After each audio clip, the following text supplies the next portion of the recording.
I'd been with my girlfriend, Candy, for 8 years when she accidentally overheard a secret conversation between me and the system. Thinking fast, I spun a lie, telling her my mission was to win her over.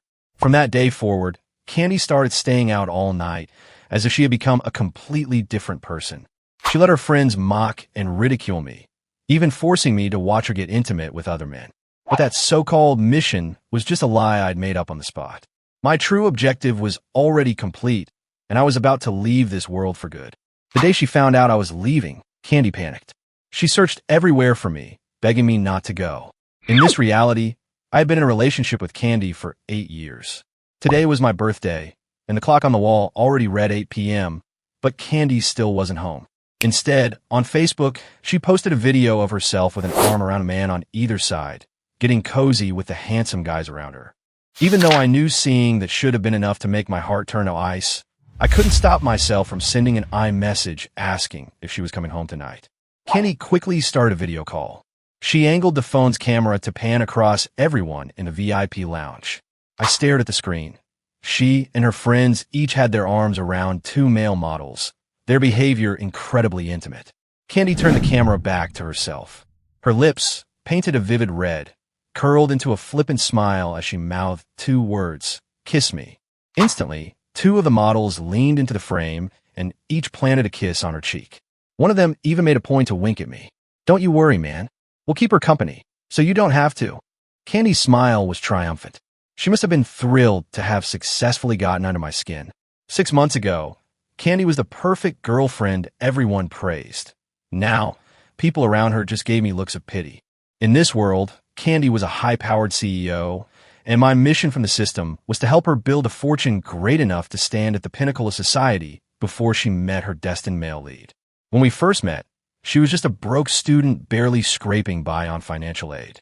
Her family couldn't provide for her basic needs and had instead planted seeds of insecurity and stubbornness in her heart.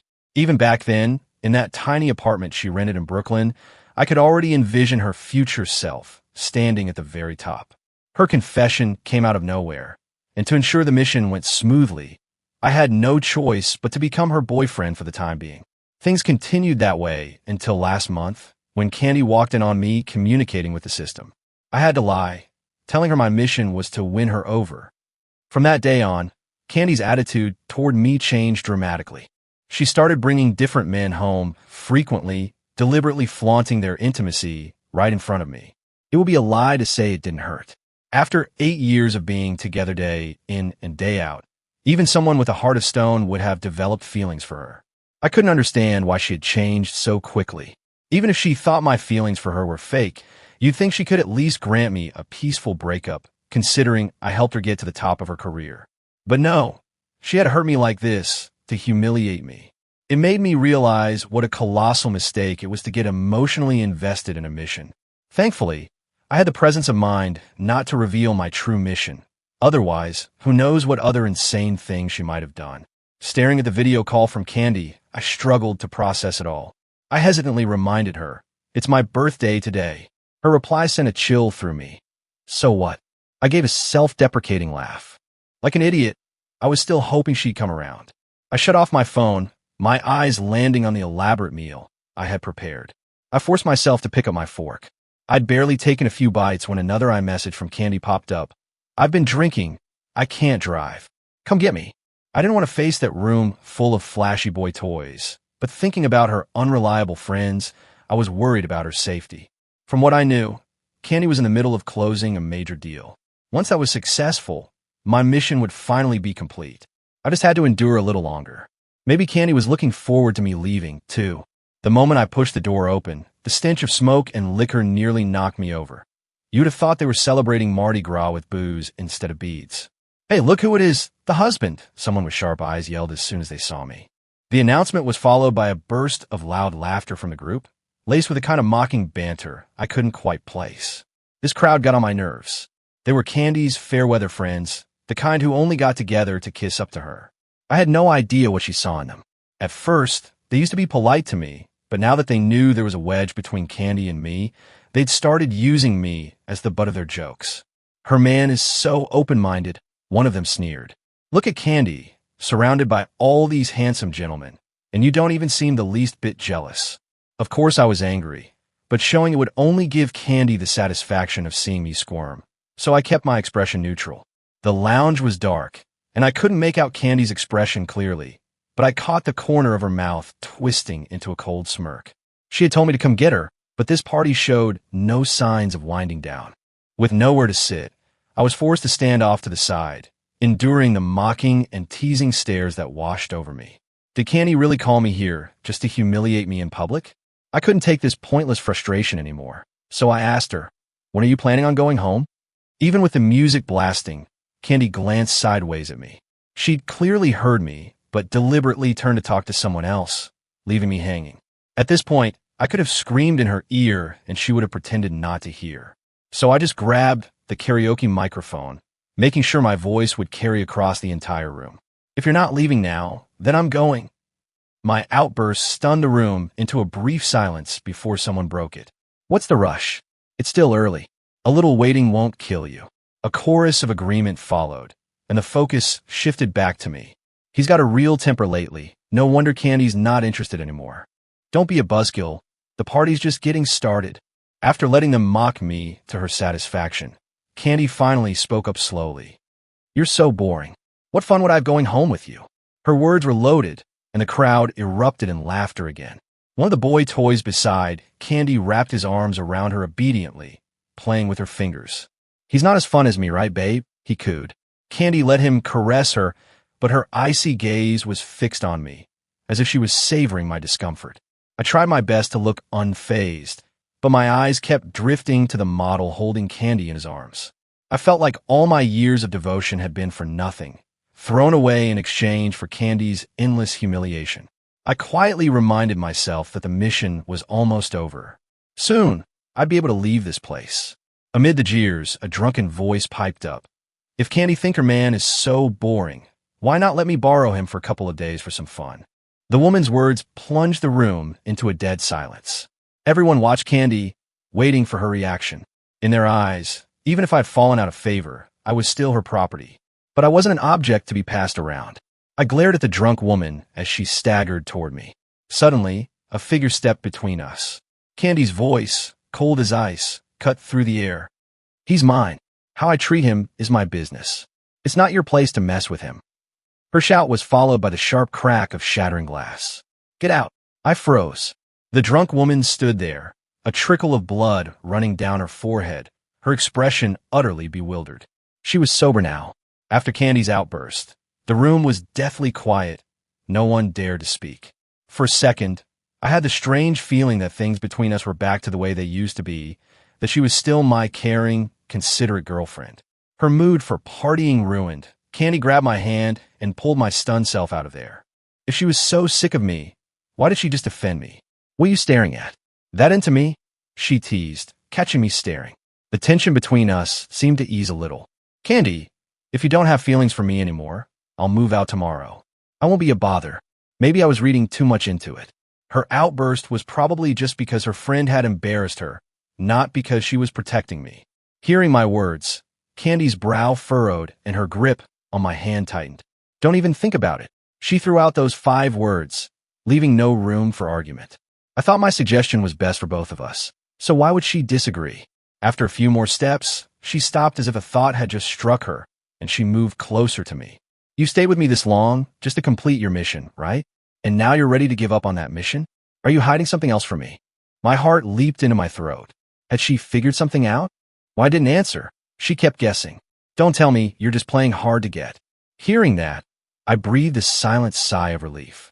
It seemed she hadn't considered any other possibilities. Still, I put on an embarrassed act, as if she'd seen right through me, and turned away to avoid her eyes. Candy scoffed. "I've seen all your little tricks before. Save it." The words were barely out of her mouth before she grabbed my wrist again, pulling me to the car and pushing me into the back seat. "Sonny, don't think you could just finish your mission and leave that easily. I want you to watch with your own eyes as I fall in love with someone else." I laughed coldly. "What is this, some kind of blood feud? Does torturing me make you happy?" Candy slowly buckled my seatbelt for me, but her voice was firm. "Anyone who hurts me has to pay a price. You, of all people, should know that." That much was true. Anyone who had ever crossed Candy, openly or behind her back, had met a bad end. Even if my feelings for you were fake, I argued, the fact that I helped you get to where you are today is real. Don't you think this is a little ungrateful? I must have hit a nerve, because Candy's expression turned even colder. You live in my house, you use my money, and you have the nerve to call me ungrateful? What do you want then, for me to give you all my money? I don't need it, I shot back. Just let me finish my mission and let me go. That's all the thanks I need. I didn't belong to this world. Her money meant nothing to me. I was about to argue more when a glance at the passing city lights reminded me she'd called me because she was too drunk to drive. But she has a personal driver. Did she really call me just to give that malicious crowd a chance to humiliate me? Candy's cruelty was astounding, completely ignoring our history. My 8 years of devotion had truly been for nothing. My car is still back there. You brought your driver, so why did you even call me? Let me out. I couldn't help but yell. Candy seemed surprised that I would get angry over the car. She stared at me for a second before snapping. Are you insane? What are you yelling for? The car's not going anywhere. There was nothing more to say between us. She was determined not to let me out, so I just turned my head to the window and pretended to be asleep. I could occasionally hear her sending voice messages to those models. Thanks for the generous tip, babe. Call me next time you miss me. Okay? Mwah. Candy seemed to have her phone on speaker intentionally. The guy's affected voice made my skin crawl. The window's reflection showed Candy's smug smile. I heard her clear her throat. Then her voice turned syrupy sweet. Of course, darling. I'll be sure to call you. I rarely thought of a woman as sleazy, but Candy's behavior right now was so cringeworthy it made my skin crawl. I stared at her reflection in the window, finding it hard to believe. This was the same person who used to hesitate for ages just to hold my hand. How had she become so brazen in just 1 month? A knot of frustration tightened in my chest. Like watching a tree I'd carefully nurtured being twisted and forced to grow in the wrong direction. The model sent another message. Babe, not even goodbye kiss? I waited numbly for Candy's response, but she suddenly turned her head, her gaze locking onto me. The bright neon lights of the city blurred her expression, making it impossible for me to read her eyes, let alone her mind. Candy stared at me for a long moment before suddenly saying, You're coming with me on a business trip next week. There's a crucial contract that needs to be signed. What? I had expected her to reply to the model, to find another way to humiliate me. I never thought she'd bring up business. That contract, it had to be the final step of my mission. Once it was signed, Candy's career would be secure, and all that was left was for the male lead to make his entrance. Some handsome CEO would fall head over heels for her, pursue her relentlessly, she would accept, and they would live happily ever after. I stared out the window, reminding myself not to get hung up on her attitude anymore. I had to completely let go of all the tenderness she'd shown me in the past. For this business trip, Candy didn't just bring me. She also brought her personal assistant, Blake. I'd heard a few things about this Blake. People at her company said that he'd been taking advantage of Candy's favor lately, and had started seeing himself as the CEO's future partner. It wasn't my place to say anything. I just had to hope he wouldn't screw things up. Candy needed to sign that contract so I could finally get out of here. It was only a 3-day trip to Chicago, but she packed a massive suitcase as if she were going on a month-long vacation. Blake dragged the suitcase past me, shooting me a sidelong glance before hurrying to Candy's side. Candy, he whined softly, this bag is so heavy. I've been working on those spreadsheets all week, and my wrist is killing me. Go see a doctor, Candy said, clearly annoyed. But Blake persisted, hinting, I see Sonny's not carrying anything. Candy immediately caught his drift and turned to me. You carry the suitcase, then? Blake immediately broke into a smile and pushed the suitcase toward me. You look like you could handle it, he said sweetly. Carrying 2 bags should be no problem for you. I just smiled and walked right past them. My carpal tunnel is flaring up. Can't lift it. I immediately heard Candy's angry voice behind me. How hard is it to carry 1 suitcase? Get back here. I ignored her. She was just a character in my mission. Did she really think she could order me around? I hadn't gone more than a few feet before she caught up, grabbing my wrist. Where are you going? I was speechless. Where else would I be going besides the hotel? Seeing the nervous look on her face, I realized she was probably afraid I'd disappear if she left me alone, which is why she'd insisted on bringing me. And if she was so afraid of me leaving, wasn't it just so she could have more opportunities to humiliate me with Blake? I smiled and asked her, "If you can't bear to let me go, why don't you treat me a little better?" Instead of letting go, Candy moved closer. "I should be saying that to you. If you had a better attitude, maybe I'd be merciful and grant you your freedom." Candy was about to say something else, but she was cut off by Blake, who came rushing up, dragging the suitcase and complaining about how tired he was.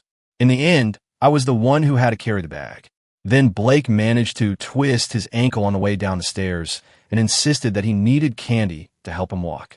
I didn't have time to figure out if his injury was real or fake. The networking event was that evening, and nothing could be allowed to jeopardize the contract negotiations. Using his injury as an excuse, Blake logically passed all of his assistant duties onto me. His intimate behavior with Candy even earned a comment from the front desk clerk during check-in. "You two make such a lovely couple." Candy didn't react, but Blake was beaming. The clerk only looked confused when she realized they had booked 2 separate rooms. Then her eyes landed on me, pushing the luggage cart, and a look of dawning comprehension crossed her face. The way she looked at me after that was full of insinuation. Blake's injury meant he couldn't accompany Candy to the event. And since he couldn't stand the thought of me being alone with her, he used the excuse of needing someone to look after him to keep me at the hotel. So Candy had to go alone, leaving Blake and me to stare at each other in the room. I was planning to go out and grab a bite when Blake suddenly spoke. "You and Miss Thorne aren't officially married, are you? If she dumps you, you'll be left with nothing." He must have thought I was no longer a threat to be so concerned with my future. But that fame and money were things he wanted, not me. The only thing I wanted was to finish my mission and get out. I scoffed. I couldn't care less. If you want it all so badly, be my guest. Candy and I were already puppets in the system script. What made this insignificant side character think he could get whatever he wanted? Blake frowned, then let out a sarcastic laugh. "Don't act like you're above it all. You're just bitter because you can't have it. I heard you've been with her for 8 years. And what did those 8 years get you? Nothing compared to what I've gotten in 1 month." I was unfazed, a dismissive smile playing on my lips. "Oh, really? So which mansion in the Hamptons do you live in? Maybe you can show me around sometime." My question made Blake's face darken instantly. I pressed on. "If Candy is so infatuated with you, how come she hasn't bought you a single decent suit?" I deliberately lifted my wrist, letting the designer watch on it catch the light as I dangled it in front of him. Blake gritted his teeth and grabbed my arm, his eyes practically burning a hole through the watch face. I couldn't pull my arm away, so I just grinned wider. "Never seen one up close, have you? Go on, you can touch it." That made him let go instantly, though he was still defiant. "You won't be smug for long. You can count the number of times she's even been home this month on one hand. Your relationship is so fragile. All I have to do is whisper a few things in her ear and it'll all be over for you." I chuckled, genuinely curious about the source of his confidence. Blake was, at best, a tool Candy was using to get a rise out of me, yet he was naive enough to think she actually cared for him. "You don't have to wait. Feel free to tell her as soon as she gets back tonight." With that, I turned and left the room, ignoring Blake's furious shouting behind me. I'd rather enjoy my last few days in this world than waste time arguing with him. Later, as I was relaxing in a hot bath, a notification from the system abruptly appeared. "Mission progress has reached its maximum. You must be submerged in water before midnight on the 12th of this month to detach from the host identity." It looked like Candy had successfully signed the contract. I thought it would take at least another couple of days. The 12th. That was 1 week from today. I only had 1 week left with Candy. Candy got completely wasted at the event, and Blake, despite his injured ankle, insisted on going to get her. I went out and had a nice, peaceful dinner. When I got back, I ran right into Blake helping a stumbling Candy into her room. He shot me a warning look, telling me to stay out of it. I moved past them without a word. A drunk and unhinged Candy was not something I wanted to deal with. But just as I passed, Candy, who had been leaning on Blake, suddenly looked up at me. She threw herself against my back, and I thought I heard her whisper, "Don't leave me." Her words were slurred. I couldn't tell if it was a plea or a command. Blake looked like he was about to breathe fire as he tried to pull her off me. But between Candy's drunken state and Blake's bad foot, after a brief struggle, she was still clinging tightly to my back. More exasperated than anything, I had no choice but to drag Candy back to her room. I just dumped her on the sofa and was about to leave when she suddenly threw up. Blake covered his nose and mouth in disgust and yelled at me. "What are you just standing there for? Call the front desk and get housekeeping up here." I just smiled. "You two are so close. I'm sure you can handle a little thing like this. I'm going back to my room to get some rest." With that, I made a quick exit. With his bad foot, Blake couldn't chase me, leaving him to deal with the mess. The moment I got back to my room, I started packing. The mission was complete. There was no reason to keep up the act for Candy anymore. I wanted to spend my last week in peace. I was only halfway through packing when my phone rang. It was Blake. He was barely suppressing his anger. "Get over here now. Candy won't stop screaming for you." As if to prove it, he put her on the phone. "Sonny? I want to see Sonny. I need to see him." Her slurred voice calling my name reminded me of all those mornings she used to wake up and call for me. Now, it seems she only thought of me when she was drunk. "Just ignore her," I told Blake. "She'll be fine once she passes out. I'm leaving, so don't call again." Kenny did not like that. Her voice was suddenly sharp and sober. "Leaving? Where do you think you're going?" She was clearly not as drunk as she was pretending to be. What was she trying to pull now? Before I could figure it out, she was at my door, pounding on it. Resigned, I opened the door a crack to try and calm her down, but she ignored everything I said and forced her way inside, trapping me in the small entryway. "You're lying to me again. Your mission isn't over, so how can you just leave?" She grew more agitated as she spoke, but I cut straight to the point. "Why were you pretending to be drunk?" Candy was momentarily speechless. I got it then. Ever since she'd overheard me talking to the system, she hadn't trusted me at all. This whole drunk act was just another one of her tests. It made sense. She resented me so much now. There was no way she'd just take my word for anything. A storm of emotions I couldn't decipher raged in her eyes, but I remained surprisingly calm. "Winning you over was a lie. The truth is, my mission failed a long time ago. The system abandoned me, so I got close to you to make my life here a little easier. But I'm tired of it now. It's better to make a clean break, so I can move to another city and start over." The lies came easily, and I kept my voice as steady as possible. Candy's hatred for me was more intense than I could have imagined. I didn't dare tell her the truth. I was afraid she would do anything to destroy me. The next second, she closed the distance between us, her movements almost frantic. She wrapped her arms tightly around my neck, as if she were afraid I'd vanish into thin air. "You're lying to me again. Sonny, is anything you say true?" She looked as if she finally realized she'd been played from the very beginning, and her eyes burned with rage. The truth was, besides the part about the system, everything I'd ever told her had been sincere. But I chose not to be honest, instead fanning the flames of her anger. "It's fake. All of it is fake. My face, my name, my voice, everything you see is just a program designed by the system." Watching her expression shift from fury to despair, I felt a twisted sense of satisfaction. For someone so cruel, it was better to let her believe she'd been deceived for 8 years. Let her believe that everything she thought we had was just an empty illusion. Candy's anger turned into a bitter laugh. She even stood on her toes to kiss me. I tried to pull away, but she held my neck firmly. Our bodies pressed closer, the heat of our breath mingling until it felt like we were one. Her eyelashes trembled, and I could see tears welling beneath her closed eyelids. When she finally opened them and saw my calm expression, the fire in her eyes died out instantly. Candy became calm again, but it was a calm filled with utter despair. But I just laughed. "Candy, have you ever considered that one day you'll have no one to take your anger out on? It doesn't matter how much you hate me. It won't work. You can't make me stay." I stopped looking at her, stepped around her, and went back to packing my suitcase. From behind me came the sound of shattering glass, followed by her unhinged laughter. "Don't worry, Sonny. You said it yourself. The system has abandoned you. That means no matter where you run, I will find you and bring you back." Candy advanced on me, her feet crunching on the broken glass. "I love you, so I'll never let you go. I love you too much to ever let you escape my world." Her smile was unsettling, and a sudden chill crept up my spine. The next thing I knew, her arms were wrapped tightly around my waist from behind. I froze, afraid to move, terrified of what other extreme thing she might do. This is bad, I thought. I think I've actually driven her insane.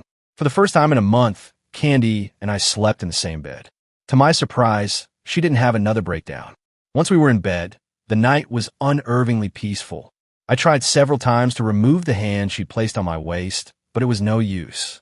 Eventually, I just let her hold me. When I woke up the next morning, she was gone. For a moment, I wondered if the whole night had been a dream. Then I saw the glass of milk on the nightstand, and I was transported back to when Candy and I first started dating. She hadn't known how to be thoughtful back then. One morning, she saw me warming up some milk and assumed it was part of my daily routine. From then on, she made sure to warm up a glass of milk for me every single morning. But this glass of milk was already cold. Maybe it had just been too long, and she'd forgotten the little details. I stared at the milk, a complicated feeling stirring inside me. When I heard a sound outside the door, I quickly shut my eyes. Peeking through my lashes, I saw Candy come in and take the milk. Of course, I was just being sentimental. The milk had been for her. I buried my face back in the pillow and started plotting my escape. If Candy had another breakdown, my chances of getting away would be practically zero. Maybe staying with her was the safest option.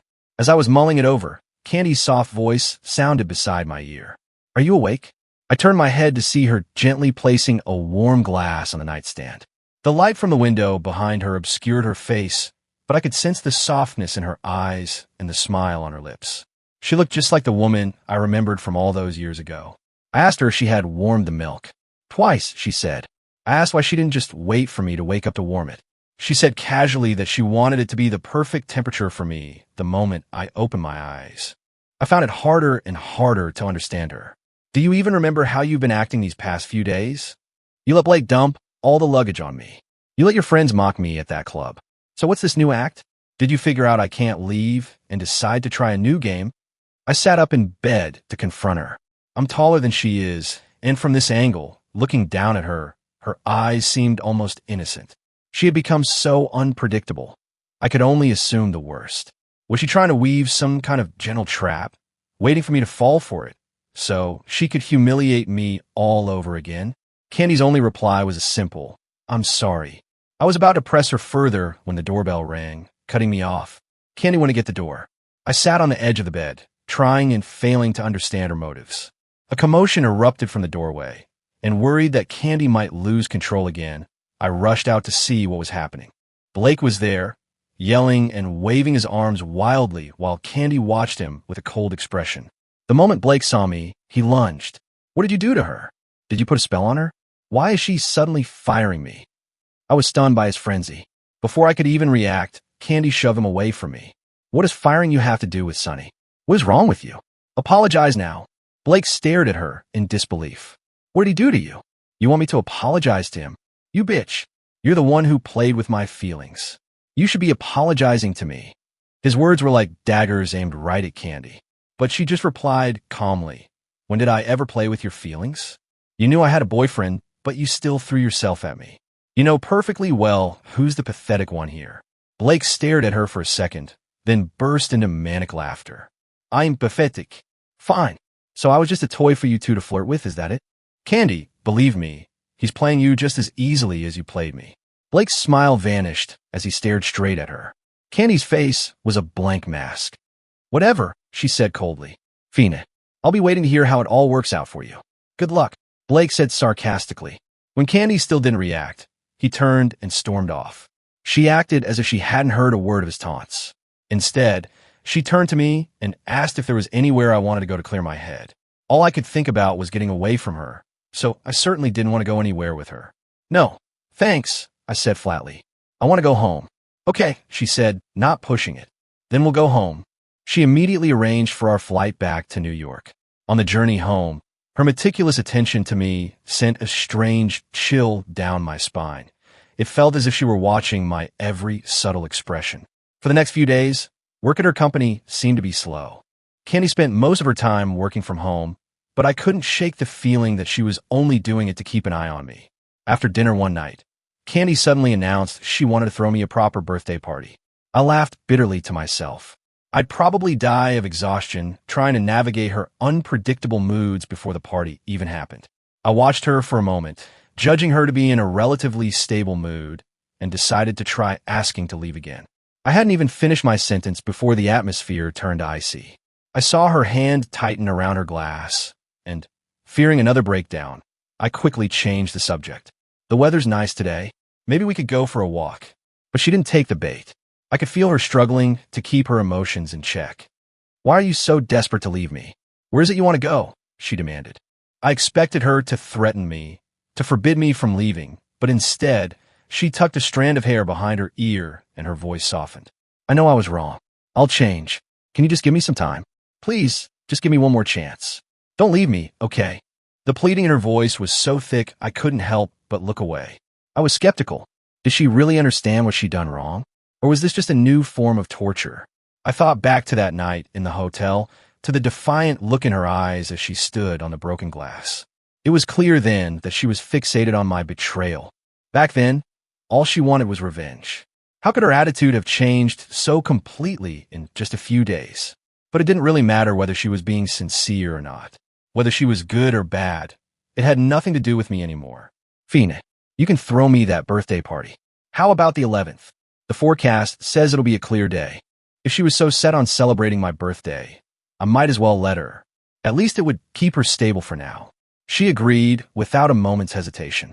For the next few days, Candy threw herself into planning the party, while I just counted down the days until the 12th.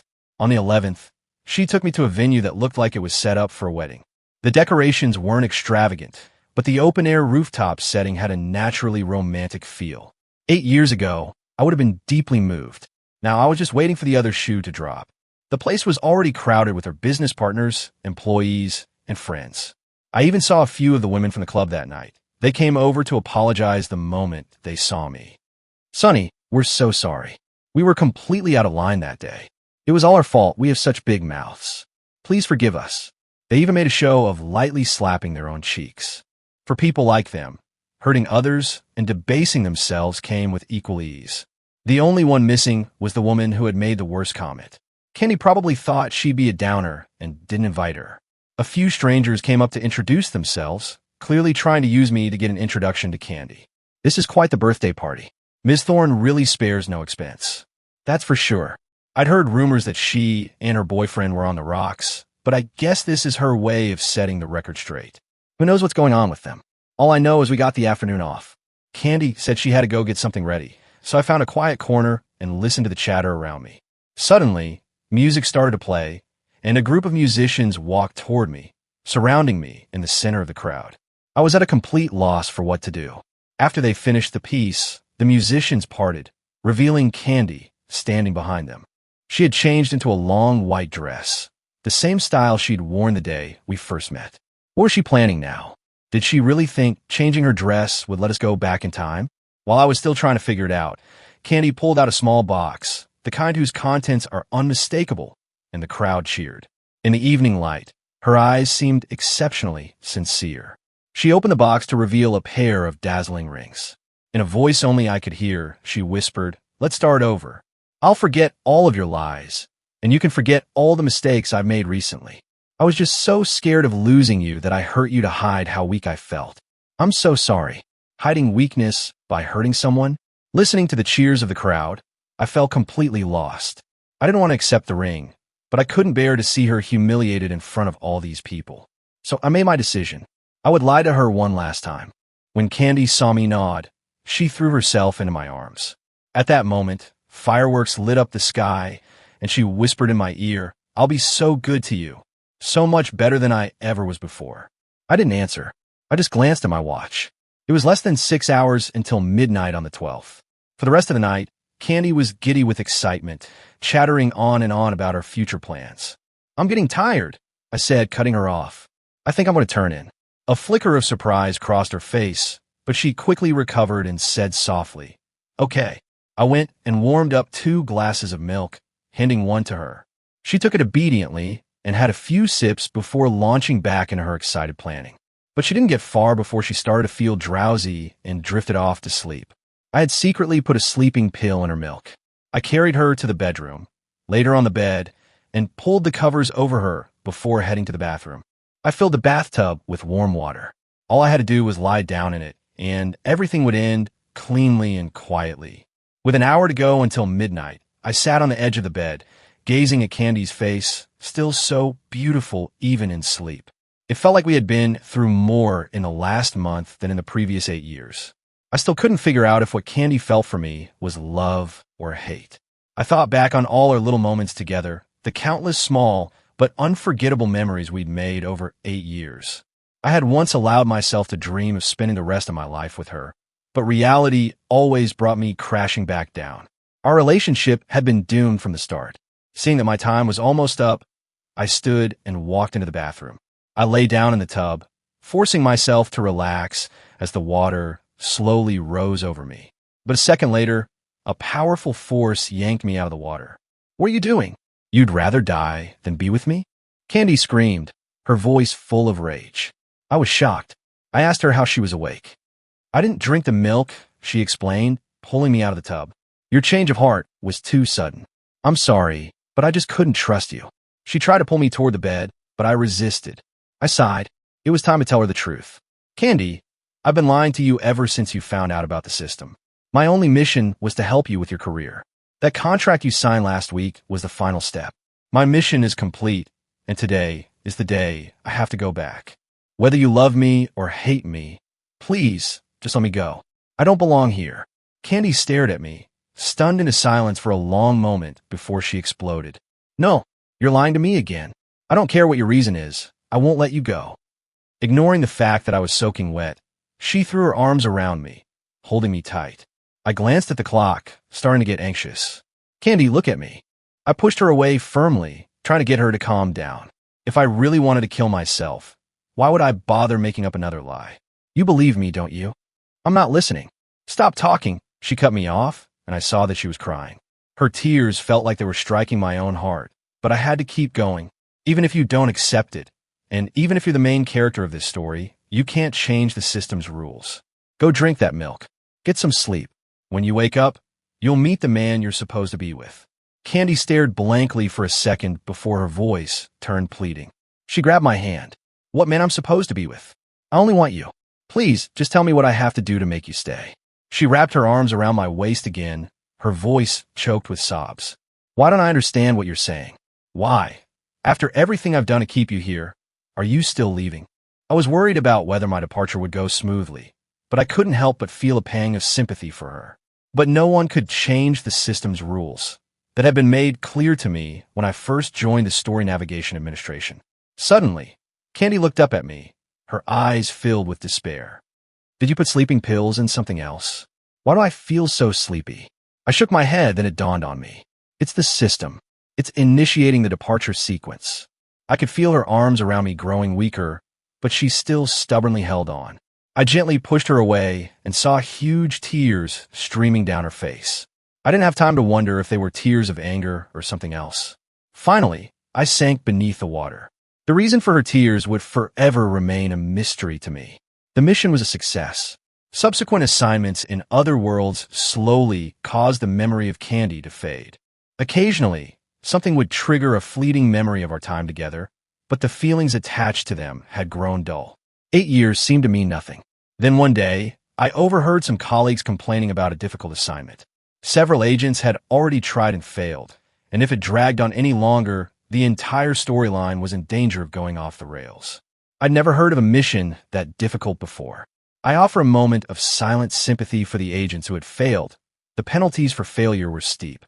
I never imagined that the very next day, that hot potato would be dropped squarely in my lap.